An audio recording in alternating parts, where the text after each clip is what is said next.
今天跟大家分享一个特别简单又特别神奇的后期技术，听起来似乎有点标题党，但它确实是我修片必用的核心技能。鉴于很多人在后期过程中其实还没有重视这项技术，今天特意就分享一下，希望对大家能有帮助。视频可能有一点长，但是理解起来并不困难，所以希望大家有一点耐心。然后这个视频它是分为两个版本的，一个版本就是现在你们看到的这一个视频版，我会尽量把我想表达的东西用一个视频给大家解释清楚。另外一个版本呢，我会在公众号中用图文配合视频，这样会可能表达的更加清楚，然后内容也会更加长一点。大家可以按照自己的观看习惯去观看。OK， 正式开始说一下我们今天要说的一个技术。在说到具体的技术之前，先科普一下相关的知识。就是大家知道，其实很多时候做后期很重要的一个思想就是分区调整。然后我们就是说，摄影术发明以来，其实真正出现了一个重大的拐点，是在1940年，然后是由那个当时的一个很有名的摄影师叫亚当斯提出了一个 Room System， 翻译过来我们一般就说叫区域高光法。这个理念的核心是说，它会把我们拍摄的这个照片根据不同的亮度范围分成了11个区域，分别是从0到10。然后0呢就代表全黑，当时因为是胶片拍摄嘛，所以它的有效区域是从1至9，能展现纹理的区域，也就是我们现在说的所谓的有细节的区域是2到8。在这些区域中，0到3区我们称之为低调区域，4到6区为中间调区域，7到10为高调区域，中间这部分灰调区域为曝光范围的中区。但是它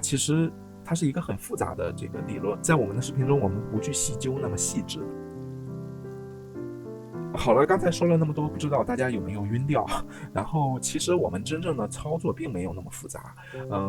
主要就是有3个操作。第一个操作呢，就是我们在 PS 中先用快捷键 Ctrl+Alt+2，如果你用的是苹果呢，那就是 Command+Option+2，选出画面中的高光区域。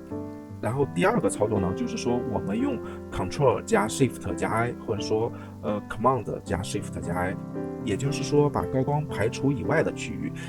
就是阴影和中间调。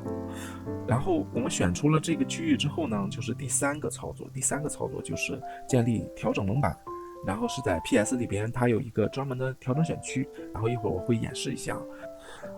这个时候有的同学可能会比较精益求精啊，他想说我有了高光区域，我能不能单独的把中间调从高光和阴影里边分离出来？其实是可以的，但是我们在这期视频里不具体去讲了，因为其实基于大部分照片，我们其实在高光以外的区域分成2个区域，就是高光和非高光区域，这样调整已经效果是非常非常好了。如果你还想做的更精准的选区呢，可以在我公众号或者在我 B 站上，里边有2篇文章，分别是亮度蒙版的原理以及亮度蒙版的进阶操作，我在里边有详细的解释。OK， 现在我们用一个实例去演示一下啊。现在我们看到这张图片是我在网上找到了一个素材，这个照片其实我们看这个照片给我们的第一个感觉就是比较暗，所以我们下意识的会想要提亮它。现在我这地方已经做好了2个选区，但是我们就不管它，我们重新开始做。如果我们想把这个照片提亮的话，我们通常的做法有几种呢？其实很简单，比方说亮度对比度，对不对？这样调亮，这是一种。然后也就是我现在做好的这种。这是一种，我把亮度调亮 ，OK， 这是一种。然后还有一种呢，就是我用曲线把它调亮，这样调得亮一点，对不对？还有一种呢，就是我可以用色阶，用色阶调整，我们把它拉过来一下，对比度提高，看到它调亮了，但效果也不是特别好，因为为什么？因为片子有一点发灰。OK， 我们现在已经用了3种方法了，这是3种方法。用我们新学到的方法呢，就是说我们选出高光区以外的区域，我们把高光区域保护掉。因为看一下现在窗户附近的光线，它其实是已经非常亮了，我们不需要再做它了。用我们刚才学到的技术，我们 Ctrl+Alt+2，看到我们现在做出了选区，然后 Ctrl+Shift+I， 然后现在我们把这个选区反选过来，就相当于我们把高光区域保保护掉了。这个时候在这个有一个调整蒙版，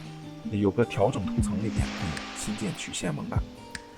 可能有的人他不知道这个功能在哪，就是如果你在下边在这个区域键也可以，这有曲线，这个地方是调整图层。如果你为了方便呢，其实你可以在视图，可以在窗口工作区，然后这里改成摄影就可以了。好，我们现在看一下我们做出的这个蒙版，我们在它的基础上呢，我们再去提亮。好，我们看到现在暗部区域都已经亮了起来，然后皮肤啊这些地方都已经亮了起来，但是呢，窗户这边我觉得还是保护的比较好的，这个画面也更加的通透有质感。然后呢，我们跟之前的几个方式对比一下，我们就可以看到效果。看这个方式还是比较亮的。然后呢，我们把它关掉，试一下，这个就看起来舒服很多了，对不对？ OK， 这就是今天我们说到一个很重要，但是很多人容易忽略掉的一个很有用的小技能，希望看到现在你还没有晕掉。OK， 本期视频结束，拜拜。